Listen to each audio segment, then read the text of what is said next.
Саламатсыздар ма оқушылар? Бүгінгі қарастыратын тақырыбымыз электр сыйымдылық конденсатор деп аталады.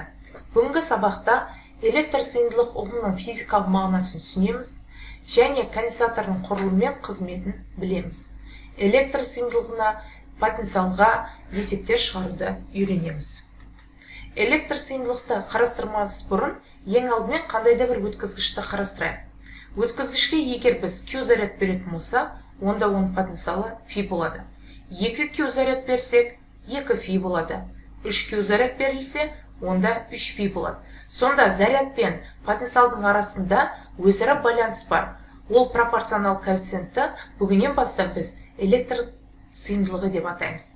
Сонда электр сыйымдылығы дегеніміз өткізгіштің зарядты жинау мүмкіндігін көрсететін шама. Электр сыйымдылық деп өткізгіш жинаған заряд мөлшерінің өткізгіш потенциалына қатынасына тең шама. Енді біз жазып көрейік.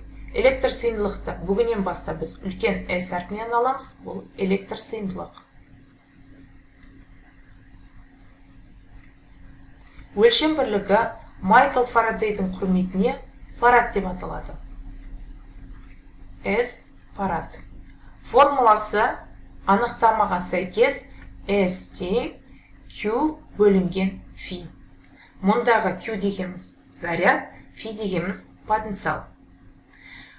Енді бір фарад электр сыйымдылығын алу бұл қазіргі таңда болмай тұр. Себебі бұл өте үлкен сыйымдылық. Шамамен бұл радиусы 9 көбейтілген 19 дәрежесі километр болатын шардың сыйымдылығына тең болады екен.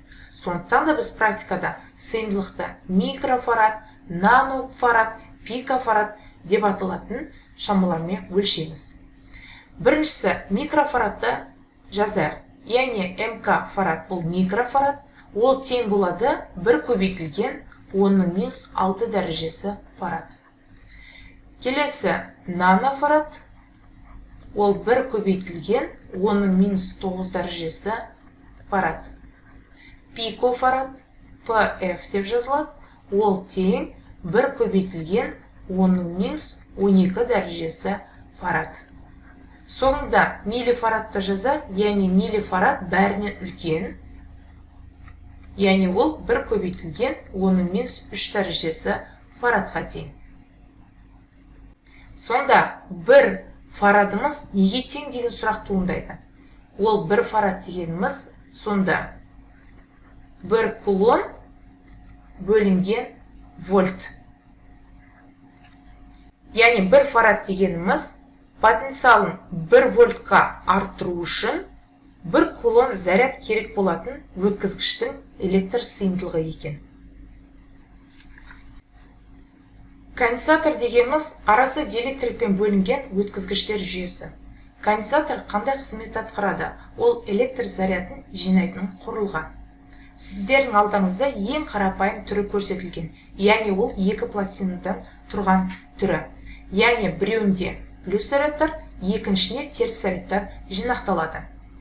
Конденсатордың электр сыйымдылығы деп өткізгіштердің бірінің заряды мен өткізгіштер арасындағы потенциалдар айырымының қатынасына тең физикалық шама.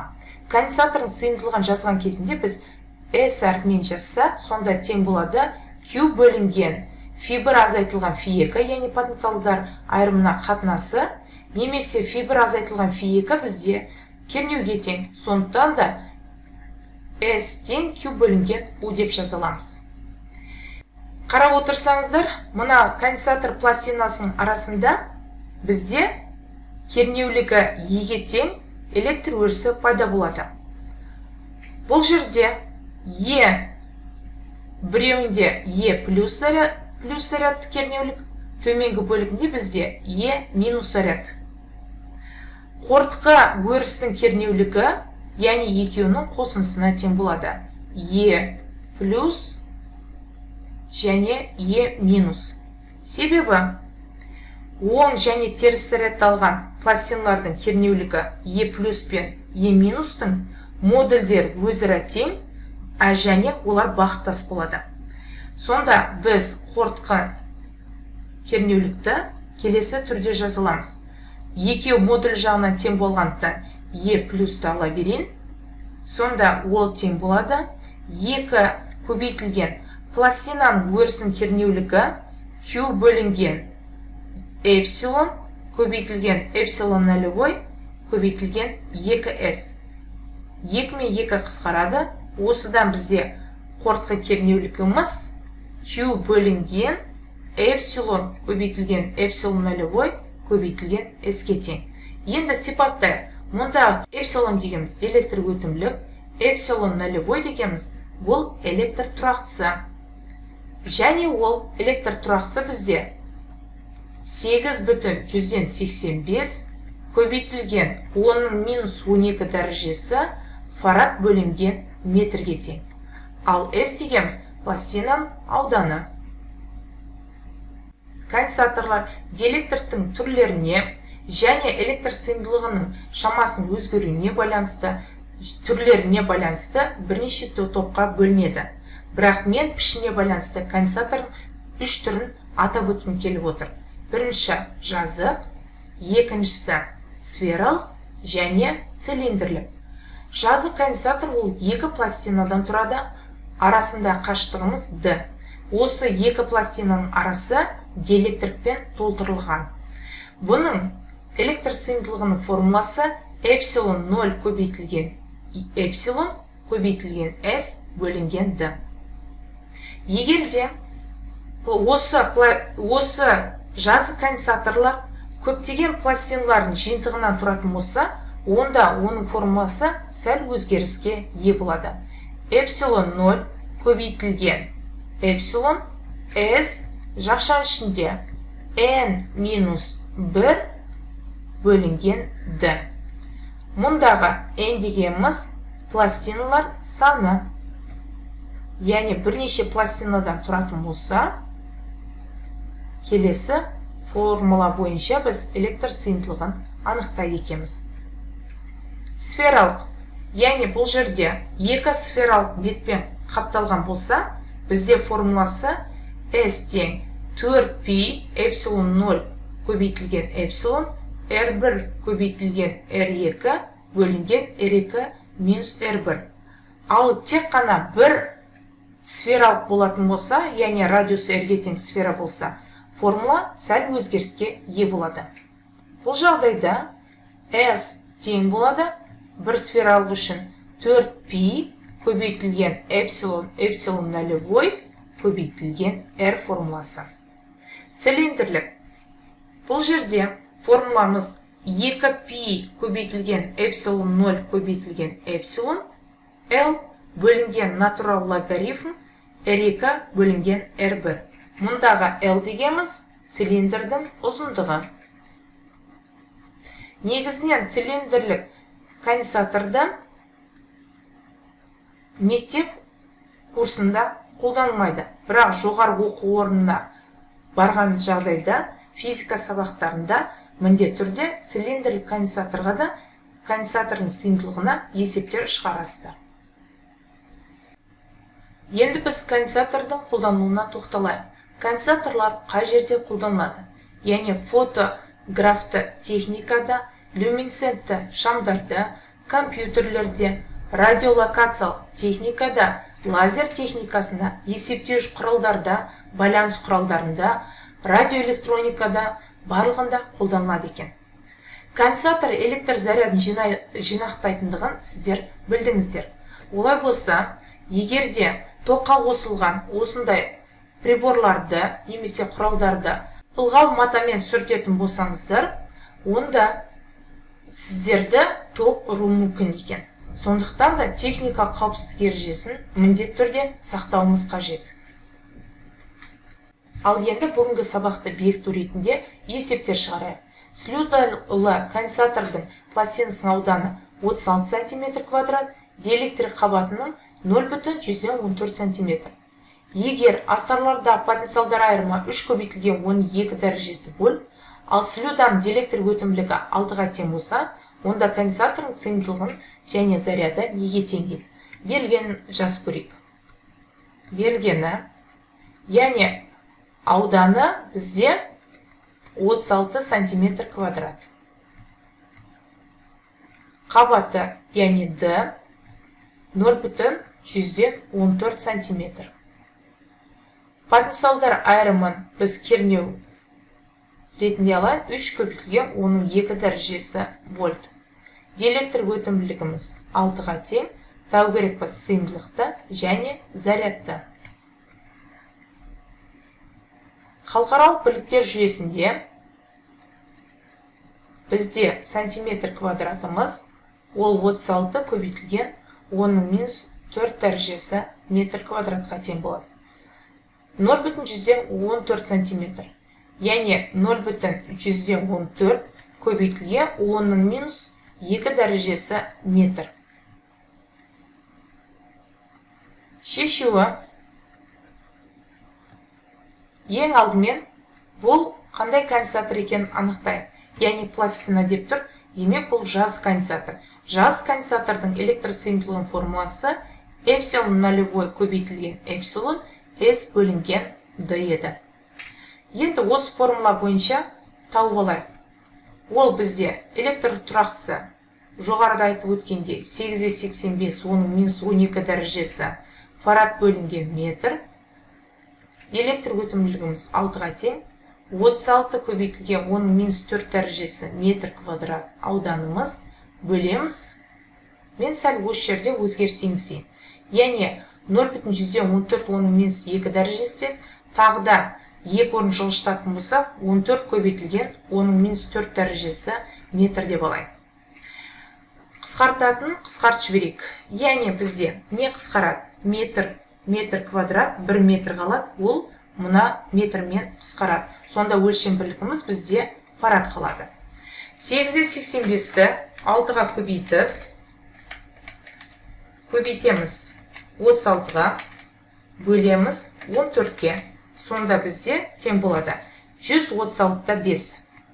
136,5 көбейтілген дәрежесіне тоқталып, оның -4 дәрежесі мен оның -4 дәрежесі қысқарады, оның -12 дәрежесі фарад болады.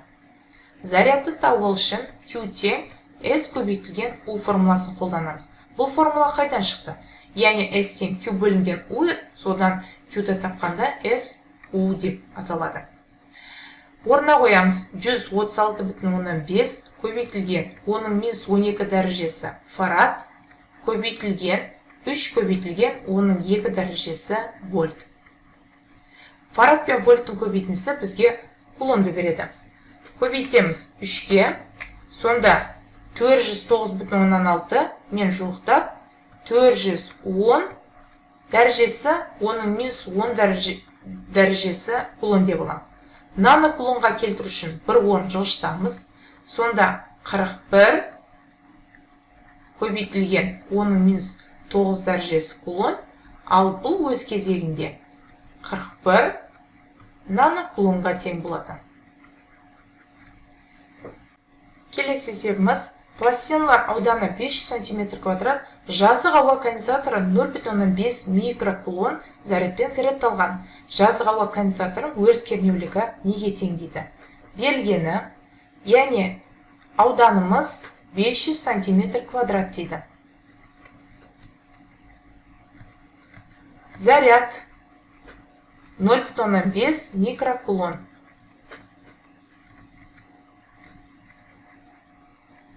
Тау керек біз өрістің кернеулігі, яғни эпсилон, ені. Сантиметр квадратты айналдырамыз, яғни ол 500 көбейтілген оның -4 дәрежесі. Тағы да қысқартатын болса, ол оның -2 дәрежесі метр квадрат болады. 0,5 микрокулон. Микро оның -6 дәрежесі, 0,5-тен 5 етіп алатын болса, онда оның -7 дәрежесі кулон болады. 1 орын жылжытты. Шешуі. Біз дайын формулаға қойсақ та болады, немесе қорытып шығарсаңыздар да болады. Яғни Q тең S көбейтілген U еді. Q тең S дегеніміз жазық ауа конденсаторында эпсилон 0 көбейтілген эпсилон S бөлінген D көбейтілген U. U бөлінген D бізге кернеулікті береді. Осыдан бізде Q тең эпсилон 0 көбейтілген эпсилон S E деген формула шығады. Кернеулікті тапқан кезінде барлығы Q-ға бөлінеді, яғни Q бөлінген эпсилон 0 эпсилон S.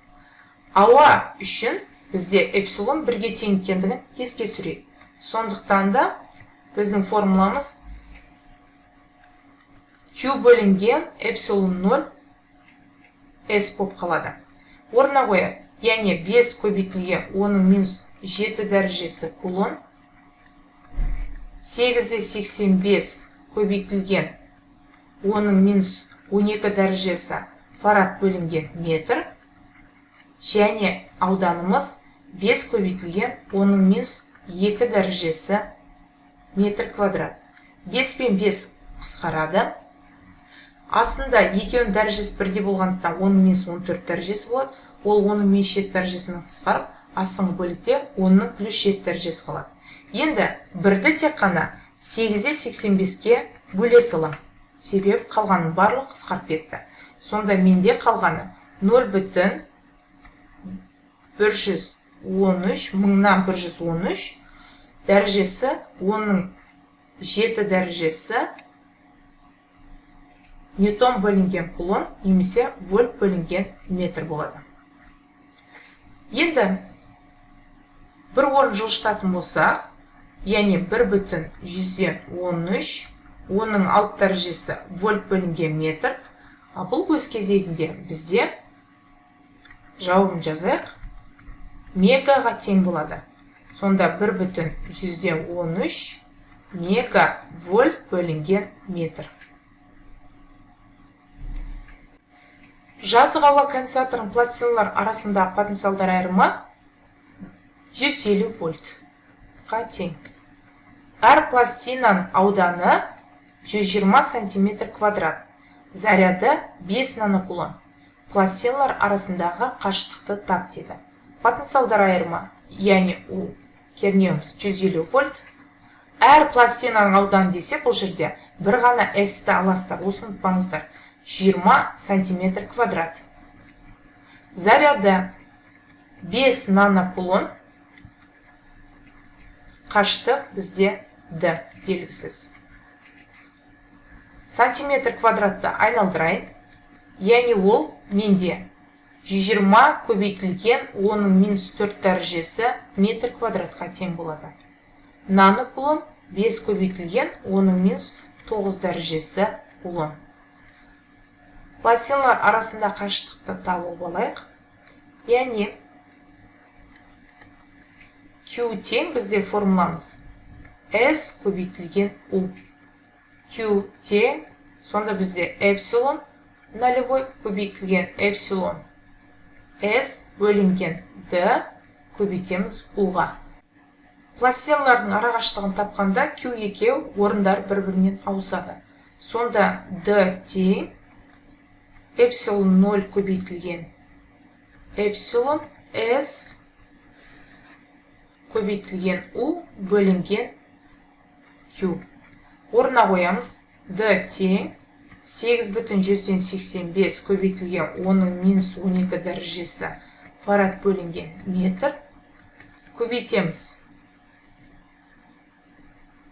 бірге, өйткені ауа үшін ол бірге тең болады. Аудан 120 көбейтілген оның минус 4 дәрежесі метр квадрат. Көбейту 150 вольт. Және бөлеміз 5 көбейтілген оның минус 9 дәрежесі кулонға. 150 мен 5 қысқарады. Жоғарғы бөлікте бізде 30 қалады. Енді 8-де 85-ті көбейтеміз 120-ға, және көбейтеміз 30-ға. Сонда тең болады екен. Бізде D-міз 31860 дәрежесіне назар аударайық. Оның минус 9 дәрежесі мен оның минус 12 дәрежесі қысқарады. Оның минус 3 дәрежесі қалады. Оның минус 3 дәрежесі минус 4 дәрежемен қосылып, сонда бізде оның минус 7 дәрежесі метр қалады. Енді осыны сантиметрге келтірейін. Сантиметр болу үшін бізде оның минус 2 дәрежесі қалу керек. Онда мына қалған санды 100 мыңға бөлем. бұл тең болады сонда жоқтағанда 0,132 оның минус 2 дәрежесі метр, бұл тең болады өз кезегінде 32 сантиметр.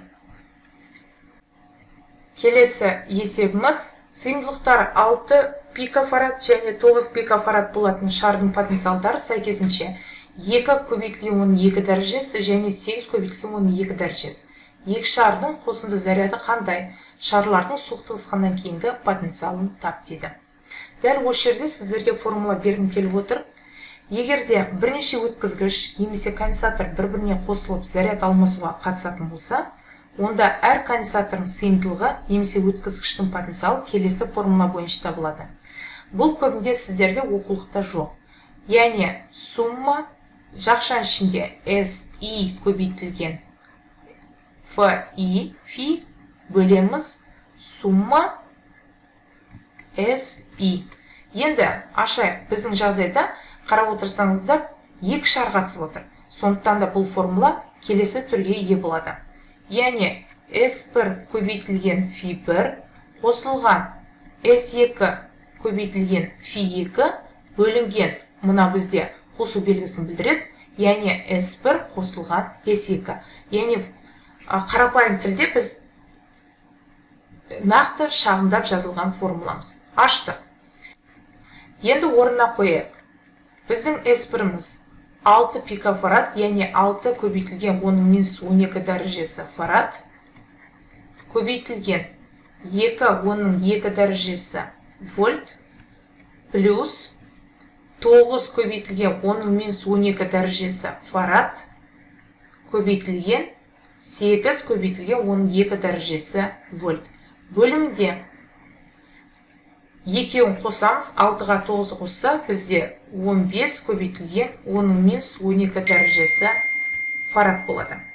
Ал енді 6-ны 2 көбейтсек, бізде 12, фарад пен вольттың көбейтіндісі бізге кулонды береді, оның минус 10 дәрежесі кулон, плюс 9-ды 8-ге көбейтетін болса, ол бізде тең болады 72 көбейтілген оның минус 10 дәрежесі кулон.